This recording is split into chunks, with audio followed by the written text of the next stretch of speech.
As pessoas estão indo às ruas, teoricamente, né, ou supostamente, sobre a questão do transporte coletivo. Mas será que isso desencadeia um protesto nacional? Um protesto nacional? O Brasil inteiro está protestando contra o transporte coletivo? Complicado, né?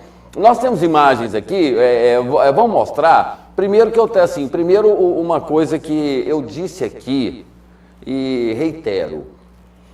Eu disse que todo movimento pacífico e ordeiro, ele é bem-vindo e contribui para a Constituição, porque ela se fortalece, né, através da nossa liberdade de expressão, de indignação, de protesto, seja lá o que for.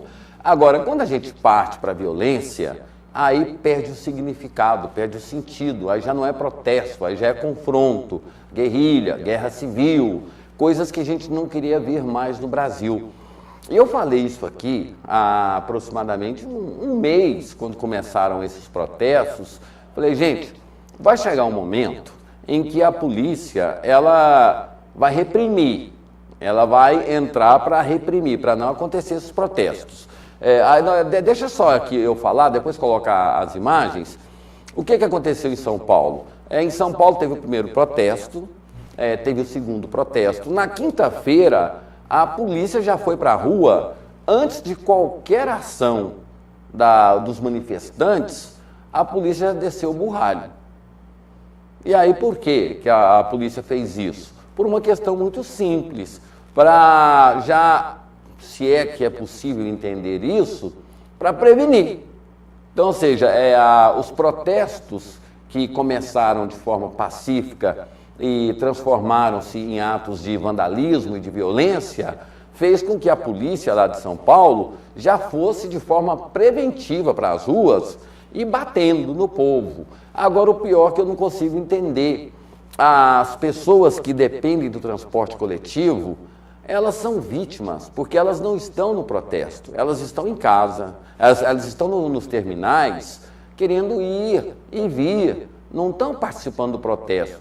A maioria desses protestos são movimentos que sabe lá qual o objetivo disso, mas aí fica o cidadão de bem, que trabalha, quer ir para casa, quer voltar, fica no meio do conflito. De um lado manifestante, de outro lado a polícia. Aí apanham, sem ter nem participação e o pior de tudo, né? Sem ter responsabilidade de nada. Vamos mostrar aqui para o que aconteceu nessa semana passada. Aí imagens lá de São Paulo.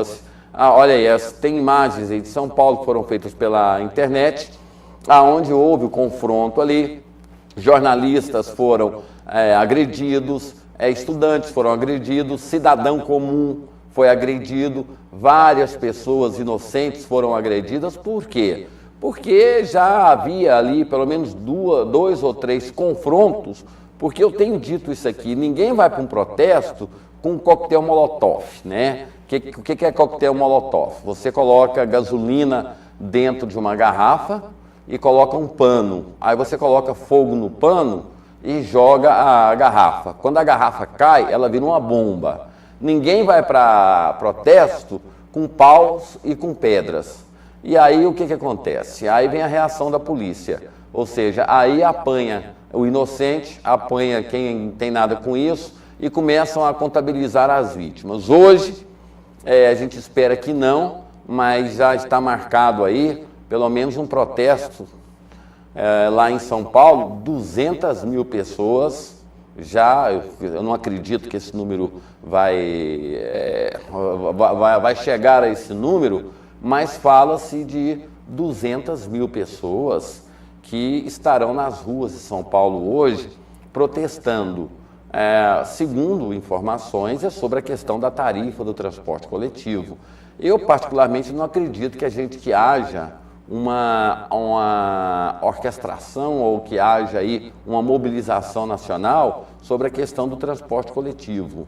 Muito pelo contrário, a gente discutia isso ontem no Jornal Argumento, é aquela questão das redes sociais, né? As pessoas, é um movimento sem cabeça, porque a gente não sabe quem é o líder desse movimento, e nem sobre o que eles estão protestando, porque tem pessoas que estão protestando contra a inflação, outras pessoas estão protestando sobre a qualidade de ensino no Brasil, outras pessoas estão protestando contra a qualidade do transporte coletivo, e não existem lideranças. Aí o governo de São Paulo, até o próprio governo federal, o ministro da Justiça, está disponibilizando a força. Olha que ponto que chegou, hein? O ministro da Justiça está querendo colocar a Força Nacional, que ela é uma força especializada para confronto mesmo. É aquela força que invadiu ali as Rocinhas, o Morro do Alemão, que são soldados treinados para confronto, e confronto grosso, né, pesado. Até o governo federal já diz que está à disposição lá do governo de São Paulo essa Força de Defesa Nacional. Então a gente fica sem entender qual é o motivo do protesto, porque as pessoas, elas teriam que ter, penso eu, um motivo. Eu acho que o transporte coletivo, ele não pode ser um motivo de mobilização nacional. A questão o mais, digamos aí, aceitável nesse momento seria a inflação. A inflação está voltando, então vamos protestar. Mas não falam sobre isso, não falam sobre aquilo. O que se tem em forma de informação é que as pessoas estão protestando contra o aumento da tarifa do transporte. Só que o protesto ele é legítimo, só que o confronto não. E aí a polícia, isso aconteceu quinta-feira em São Paulo, a polícia já foi para a rua, já desceu o burrai, sem ninguém fazer nada. A polícia já foi chegando e batendo. Isso porque a polícia já sabia que ia ter confronto, então, penso eu, né? Houve uma ordem lá para não deixar ter o protesto. É aquilo que eu sempre falei aqui, gente. Vamos fazer protestos ordeiros e fazer protestos equilibrados para que não haja isso que aconteceu lá em São Paulo. Aí depois fala assim, André, você é vidente? Não. Você é adivinho? Não. São anos e anos de experiência na vida que me mostram isso. A reação da polícia lá em São Paulo na quinta-feira, que começou a agredir a todo mundo sem que ninguém fizesse nada, é simplesmente uma sequência ou até mesmo um processo de confronto. Eu dizia isso, vamos protestar de forma pacífica, porque senão cada protesto, a polícia se previne e se arma mais.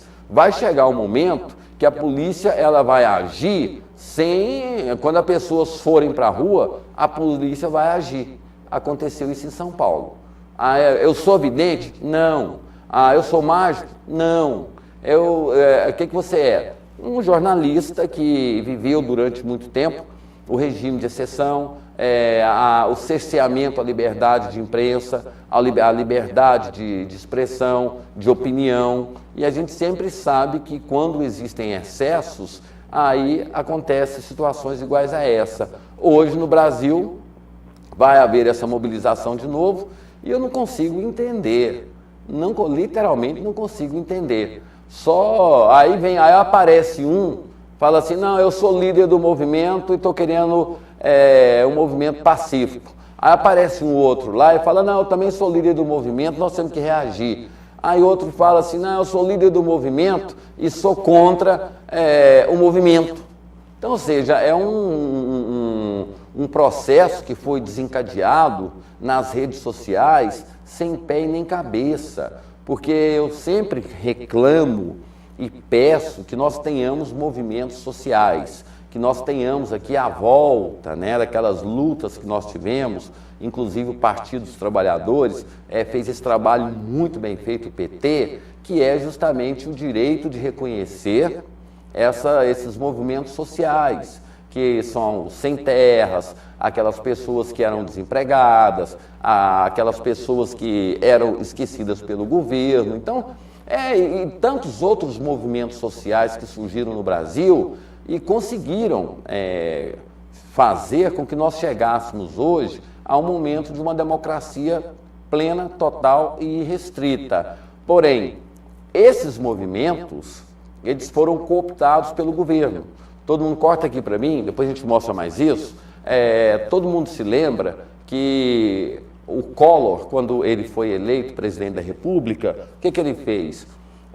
Chamou o Antônio Magri, né, o Magri, que criou aquela expressão, como é que é a expressão? Depois eu vou lembrar, imexível, né? Ele cooptou uma liderança sindical e colocou como ministro do Trabalho.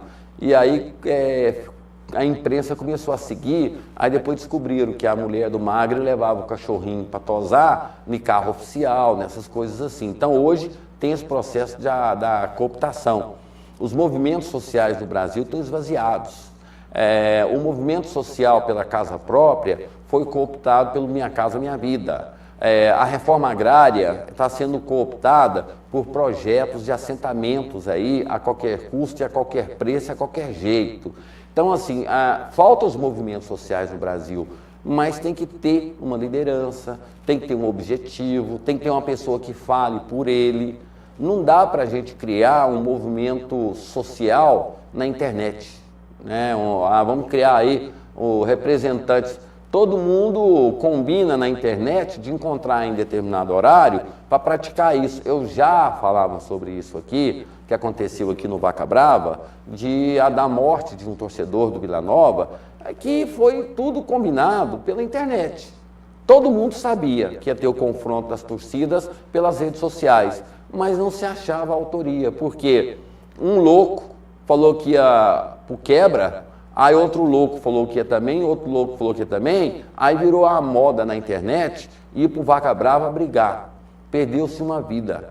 E aí a gente vive um país sem objetivos, né? Porque os nossos protestos, eles têm que ter um significado. Eu acho que a gente tem que protestar contra essa alta da inflação. A gente tem que protestar contra os altos gastos e ao alto custo que a máquina administrativa impõe ao povo brasileiro, contra essa carga tributária que acaba com tudo, acaba com a economia.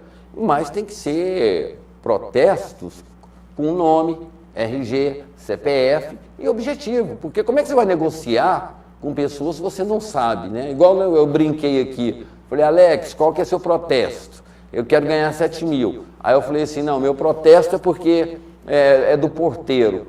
Aí vai ficar negociando um por um. Não é assim que as coisas acontecem.